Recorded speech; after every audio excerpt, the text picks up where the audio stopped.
think I should. Hello दोस्तों, मैं हूं दिनेश के वोरा। आप सबका स्वागत है न्यूज टाइम के ऊपर, हॉकी के टॉक शोज की श्रृंखला में। दोस्तों, आज हमारे साथ हैं एक खास मेहमान, और वो मेहमान है श्री मयूर पांडे। स्वागत है मयूर जी आपका। नमस्कार Dinesh ji, it's pleasure to see you after so many years. Mayur Bombay state को काफी लंबे टाइम तक हॉकी के अंदर रिप्रेजेंट कर चुके हैं। हॉकी की बारीकियों से पूरी तरह से देखा जाए तो शायद जितनी नॉलेज इनके पास है, बहुत कम लोगों के पास है। एक प्रकार से कहा जाए तो हॉकी में से ही पैदा हुए और हॉकी में ही चलते आए, जिंदगी हॉकी से ही बनी और हॉकी से ही सारी की सारी उन्नति हुई।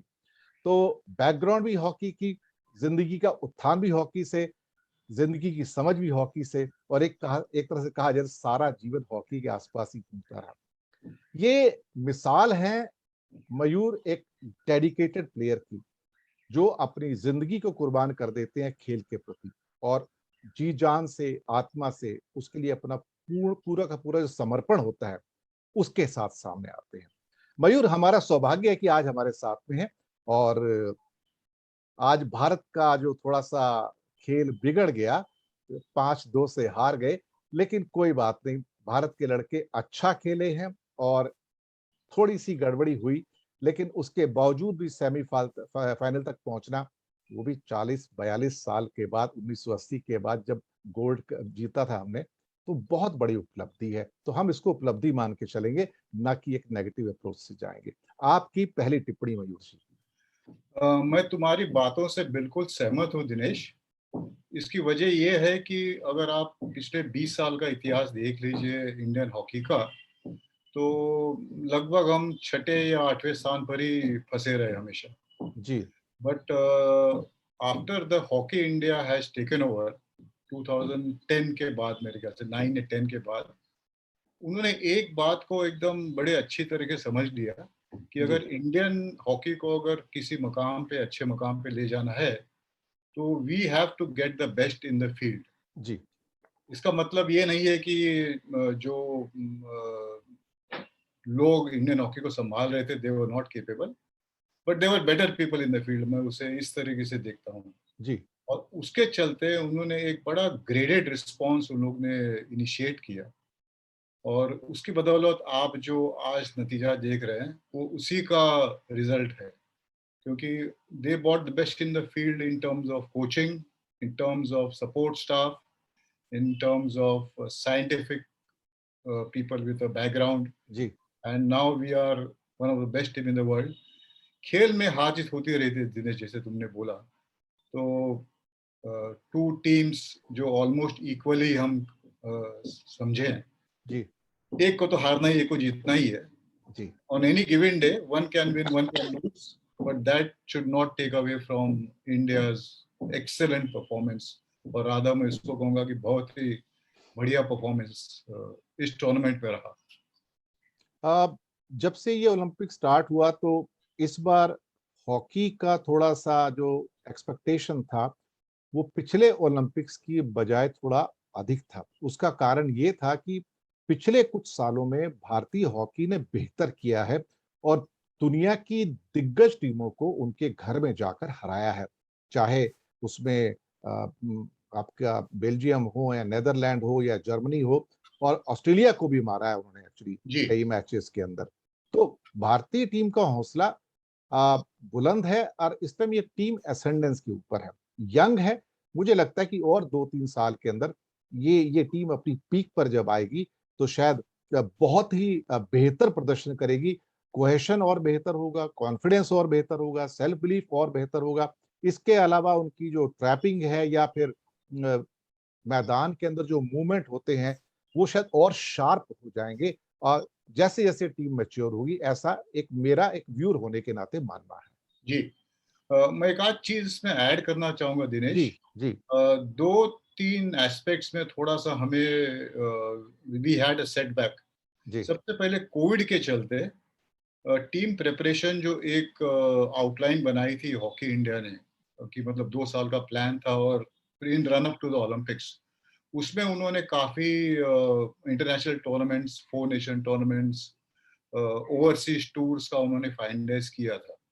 लेकिन कोविड के चलते ये सब पूरा टॉपसी टर्वी हो गया, ये जो प्रोग्राम था पूरा अपसेट हो गया। हम्म, अब इसका नतीजा ये हुआ दिनेश जी कि आप भी इस चीज को जानते हैं, टीम एक वक्त पे एक पीक करती है, और वो पीक कब आता है, जब आप आपके लेवल के टीमों के साथ खेलते हो in the run up to the tournament. जी अनफॉर्चुनेटली ये हो न सका, क्योंकि कोविड के चलते आप तो जानते हैं कि यूरोप, मतलब hockey is the most popular game in Europe. बिल्कुल बिल्कुल। स्पेन हो या जर्मनी हो या हॉलैंड हो, सभी स्पेन में ही, बेल्जियम हो, ये सभी वहीं पे बसे हुए हैं। और इन टीमों के साथ वी कुड नॉट पार्टिसिपेट और participate in teams of that level. नतीजा ये हुआ कि हमें सिर्फ अर्जेंटीना से ही खेलना पड़ा, और वो भी सिर्फ हम एक 4 मेरे ख्याल से मैचों का एक टेस्ट सीरीज हम लोग खेले। सो जो मैच मैच फिटनेस और जो शार्पनेस एक आती है टॉप लेवल टीम्स के साथ खेलने से, वो थोड़ी सी ना उसमें कमी रह गई। लेकिन इसके बावजूद आप देखें, वी प्लेड एक्सट्रीमली वेल। मैं इस बात को इसीलिए हमेशा स्ट्रेस करता हूँ, क्योंकि European teams, European leagues were on, वो जी बंद नहीं हुए, जी और उन्हें ये चीज का बेनिफिट था कि they had time and the chances to play with teams of their calibre. जी। वो हमें we that was not available to us. That was a big setback for us, in terms of preparation. And other thing was the heartening feature है कि अगर आप देखें, मेरे ख्याल से जो करंट इंडियन टीम है, उसकी एवरेज एज मेरे ख्याल से 25 के लगभग 25 के आसपास है। होगी। अब आप मान के चलिए कि प्लेयर्स का जो बेस्ट पीकिंग टाइम होता है ऑफ द करियर, इस समवेयर बिटवीन 23 24 और 6 या 7 साल का उनका एक लाइफ स्पैन होता है। तो be rest assured that if the same group जो हमारे पास अवेलेबल है, और यही कोर ग्रुप हमें नेक्स्ट 5 to 6 years हमें सर्विस देगा। So thinking that next Olympics are after 3 years, क्योंकि 20 का ओलंपिक्स है, तो 21 में हम हो रहा है, 24 में वापस आएगा, पेरिस में। 24 में आएगा, 3 ही साल में आएगा, पेरिस में आ रहा है। पेरिस में आ रहा है। So 90% of this team will be available to us, hmm. And they will be greatly matured उनके आउटलुक में, उनके स्ट्रेंथ में, उनके टीम में, उनके कोहेसिवनेस में, अगर ये टीम बनी रही तो। सो आई एम वेरी इसमें वेरी सॉरी। इसमें एक खास बात है कि हमारे एक जो गोलकीपर हैं सृजेश, जो है बहुत जी बेहतरीन गोलकीपर हैं। जी।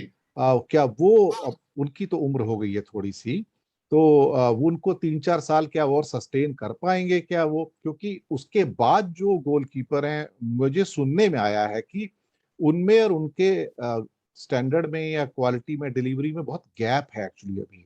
आपका क्या मानना है इसमें?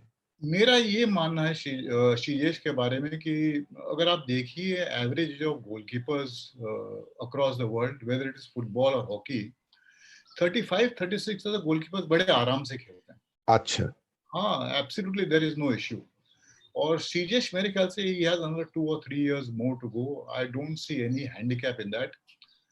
रही बात जो जूनियर गोलकीपर्स या जो अंडर स्टडी सीजेश के हैं, let me assure you they are very very good. Goalkeepers को ब्लॉसम होने में, अपने पीक पे पहुंचने में थोड़ा सा टाइम लगता है in comparison to other players. उनका पीक भी देर से होता है। तो शीजेश is playing the best game of his life now, the last 2 or 3, अगर आपने देखा होगा, he has been almost at the very top level of his game. So I don't suppose Shijesh will be out इतने आसानी से। Let's see how things play out. अभी जो पीछे हमारे जो 6-7 मैच हुए अब तक के टोटल मेंस हॉकी के, जी अगर उसके पर्सपेक्टिव में हम देखें, तो जी। उस पर्सपेक्टिव में आपकी नजर में क्या मेजर फाइंड थी या मेजर सक्सेस स्टोरी है प्लेयर्स में? और ऐसे कौन से प्लेयर्स हैं एक दो जो एक किस्म से वीक लिंक साबित हुए हैं? वो स्ट्रेंथ और वीकनेस वाली बात आ जाती है कि अल्टीमेटली मैदान में डिलीवर किसने किया, और कुछ ऐसे जो डिलीवर नहीं कर पाए। ऐसे कौन से स्टैंड आउट प्लेयर्स हैं?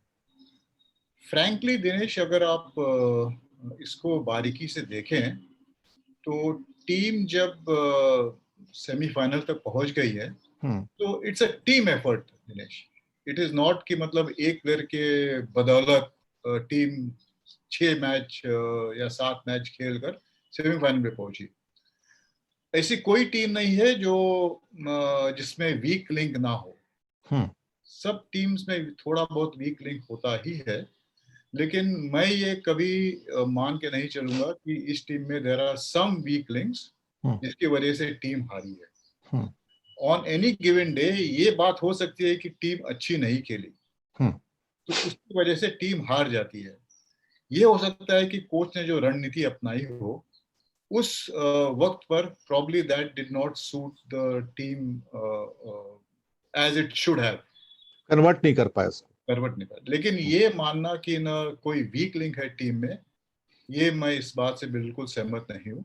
हाँ, ये जरूर है दिनेश कि जो नए लड़के हैं वो वेरी वेरी यंग, जैसे दिलप्रीत है और 2-3 लड़के हैं, उनको 2-3 साल में they will be world class players. इसमें there is absolutely no doubt about it.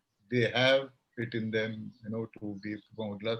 They're already world class. The fact, कि they are playing in the team and they have performed admirably. अगर आप देखिए, बहुत अच्छी लेवल की hockey उन्होंने हमें दिखाई है। ये बात रही है कि थोड़ा सा उन्होंने कंसिस्टेंसी लैकिंग थी, और consistency comes with time and हाँ, मैचेस खेलते हैं तो क्या होता है ना कि रॉ टैलेंट होता है और एक पॉलिश टैलेंट होता है, तो फर्क पड़ जाता है उनमें से। यस, तो जो एक्सपीरियंस है that counts a lot actually. There is no substitute for experience. बिल्कुल। तो वेदर यू हैव टैलेंट और not is a different issue. थोड़ी सी बात हम महिला हॉकी करेंगे जी। इसकी तो क्वालिफिकेशन की भी उम्मीद नहीं थी, फिर उसके बाद क्वार्टर फाइनल की उम्मीद नहीं थी, और वहां आए तो फिर उसके बाद जो तहलका मचा कि ऑस्ट्रेलिया को मार दिया और सेमीफाइनल में आए, तो उनका जो राइज है वो स्पेक्टैकुलर है जी। हर हाल में, स्पेक्टैकुलर है, हर कोने से हर दिशा से स्पेक्टैकुलर है। अब उनकी यात्रा तो डिफीट से स्टार्ट हुई देखा जाए तो, और पहली 3 डिफीट है, और उसके बाद हम भी सोच बैठे थे कि अब पहले तीनों मैच हार गए हैं तो अगले 2 मैच क्या करेंगे, तो कोई आशा नजर आ नहीं रही थी। हालांकि कोच जो उनके मरीन हैं वो अच्छे कोच हैं, पर अल्टीमेटली लड़कियां धीरे धीरे कॉन्फिडेंस में, बिलीफ में, फिजिकल फिटनेस में राइज ही करती चली गई।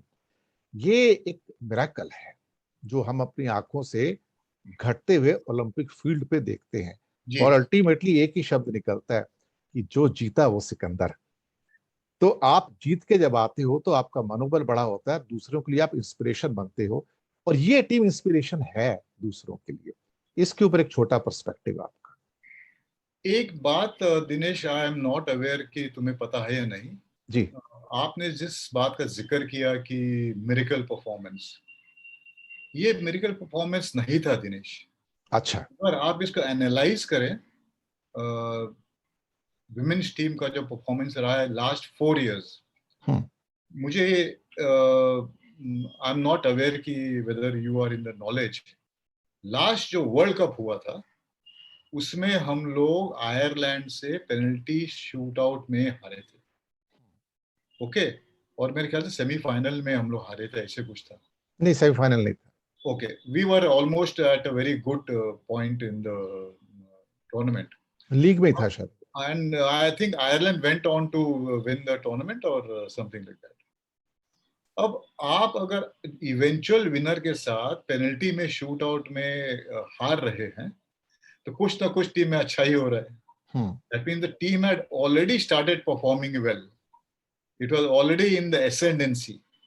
और आज जो आप देख रहे हैं इंडियन विमेन्स टीम जहां पर पहुंची है, that graph has only gone up and up and up. देखिए, फर्स्ट मैच में टीम हारी है, दैट्स ऑल राइट, हमारे लड़के भी तो हारे फर्स्ट मैच में, बट उन लड़कियों में वो चीज थी, और कोच वाज वेरी कॉन्फिडेंट कि ये टीम अच्छा करेगी, और बस उन्होंने करके दिखा दिया। And there we are, tomorrow we are playing the semifinals. उनका फिजिकल फिटनेस कमाल का, मुझे बहुत अच्छा लगा कि ये लड़कियां 60 मिनट खेल के भी थकती नहीं है।